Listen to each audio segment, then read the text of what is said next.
Priti and welcome back to my channel all about law. So today I am back with another video on the topic implied warranties. So friends, in the previous videos we have understood about what is a condition, what is a warranty and what are the implied conditions which are given under the Sale of Goods Act. Today we will be talking about implied warranties. Before that, I hope you all know what is a condition and what is a warranty. Okay, the main stipulation which is essential to the purpose of the contract, it is condition, and all the stipulations which are collateral to the main purpose of the contract, they are known as warranties. Breach of condition gives the right to the buyer that he can repudiate the contract, but in case of breach of warranty, the buyer can only claim damages. Okay, main purpose के लिए जो stipulation होती है वो condition होती है, and इस main purpose के लिए एडिशनल अगर कोई स्टिपुलेशन होती है तो it is considered as warranty. In the previous video, we have discussed properly what are the implied conditions. Let's move on to implied warranties in our today's video. The first implied warranty, again implied का मतलब हुआ कि ये expressly नहीं बोला जाएगा, ठीक है, ये by default assume किया जाएगा कि ये warranties किसी भी contract of sale में present हैं, ठीक है. पहली वारंटी है वारंटी ऑफ क्वाइट पोजेशन. जब भी हम कोई गुड्स परचेज करते हैं तो बायर ये मान के चलेगा कि he will enjoy the peaceful possession of the goods. जब भी हम कोई भी गुड्स परचेज कर रहे हैं तो ये इम्प्लाइड वारंटी रहेगी कि हम उन गुड्स का पीसफुली एंजॉय कर सके, पीसफुली उनका पोजीशन हमारे पास रहे, किसी भी तरीके का कोई डिस्टर्बेंस ना हो, बायर उन गुड्स को फ्रीली पीसफुली एंजॉय करे, यूज करे, कंज्यूम करे. तो पहली वारंटी होती है वारंटी ऑफ पीसफुल या फिर क्वाइट पोजेशन. अगर ये वारंटी ब्रीच होती है, अगर बायर को अगेन एंड अगेन डिस्टर्ब किया जाता है, तो in that case he can claim damages from the seller. Okay, so once you have purchased the good, it will be assumed that now the goods are of the buyer. मैंने अगर कोई good purchase करा है, मैंने अगर ये pen purchase कर लिया है, तो मैं उस पेन की अब ओनर बन चुकी हूँ. I am the buyer, I am the owner of this pen. तो इट विल बी अज्यूम्ड कि मैं इस पेन को अब पीसफुली यूज कर सकती हूँ, ठीक है. तो this is warranty of quiet possession. Second warranty is warranty of freedom from encumbrances. Encumbrances का मतलब होता है कोई चार्ज अगर क्रिएटेड हो, ठीक है, डिफेक्टिव टाइटल हो. For example A and B दो पार्टीज हैं, ठीक है. अब ए ने क्या करा, बी को एक गोल्ड कॉइन सेल किया है, ठीक है.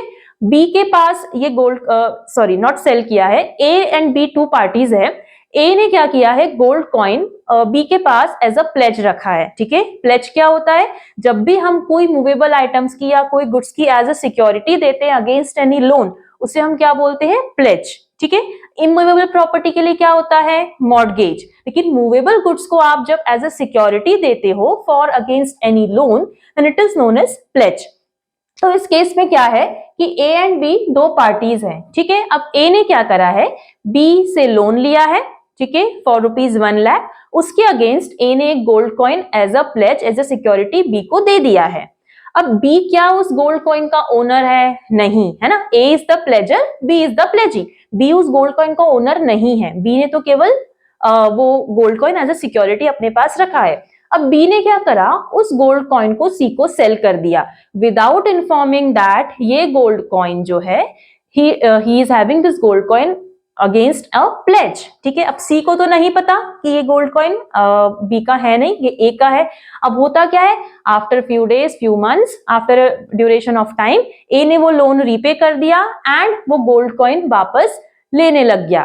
तो यहां पर क्या सी के पास जो टाइटल आया, क्या वो गुड टाइटल था, नहीं, क्योंकि वो टाइटल गुड टाइटल बी के पास भी नहीं था, क्योंकि बी खुद ही ओनर नहीं था, तो वो सी को ओनरशिप कैसे ट्रांसफर करेगा. तो जब भी हम कोई गुड्स परचेज कर रहे हैं तो उन गुड्स का एब्सोल्यूट ओनरशिप उस सेलर के पास होना चाहिए. वो goods, those goods should be free from any encumbrances. अगर कोई प्रीवियस चार्ज उन पे क्रिएटेड है तो it is the responsibility of the seller to inform the same to the buyer. If this warranty gets breached, then the buyer can claim damages. ये दोनों related ही हैं. Quite possession तभी होगा जब टाइटल डिफेक्टिव नहीं होगा. जब सेलर गुड टाइटल पास करेगा बायर को, तो ऑटोमेटिकली वो ओनरशिप एब्सोल्यूट भी रहेगी and particularly goods he can enjoy those goods in basically quietly in quiet possession he can have. Then comes warranty of disclosing the dangerous nature of goods. Third warranty, implied warranty की हम बात करें तो third implied warranty है कि जब भी अगर गुड्स ऐसे नेचर के हों जो डेंजरस नेचर के हों, लाइक एक्सप्लोजिव्स हों, डिसइंफेक्टेंट्स हों या रिपेलेंट्स हों, इस टाइप के अगर आपके गुड्स हैं तो उनका जो डेंजरस नेचर है वो सेलर की रिस्पॉन्सिबिलिटी है कि उन्हें डिस्क्लोज करे। जैसे कितनी बार होता है कि हम ये जो मॉस्किटो रेपेलेंट्स होते हैं तो ये इनके ऊपर मेंशन्ड होता है कि हैंडल विथ केयर या keep it away from children, keep it away from the reach of children, या उन्हें यूज करने का कोई पर्टिकुलर मेथड होगा। You have to wear the gloves, you have to cover your eyes, you have to cover your nose, you have to cover your mouth while using them.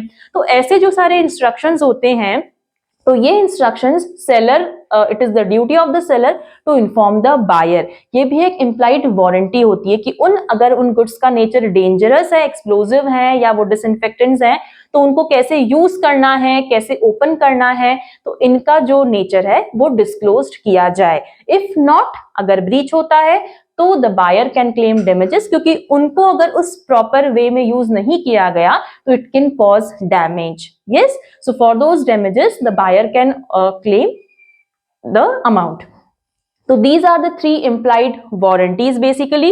Warranty of quiet possession, in which it is assumed that the buyer will enjoy the goods in a peaceful manner. Second warranty is of that the goods should be free from any charge, any encumbrances. And third is that in case of dangerous nature of goods, the same should be disclosed by the seller to the buyer. So this was all about implied warranties. I hope you understood the topic, and I'll be back with another video. Till then, have a nice day and take care.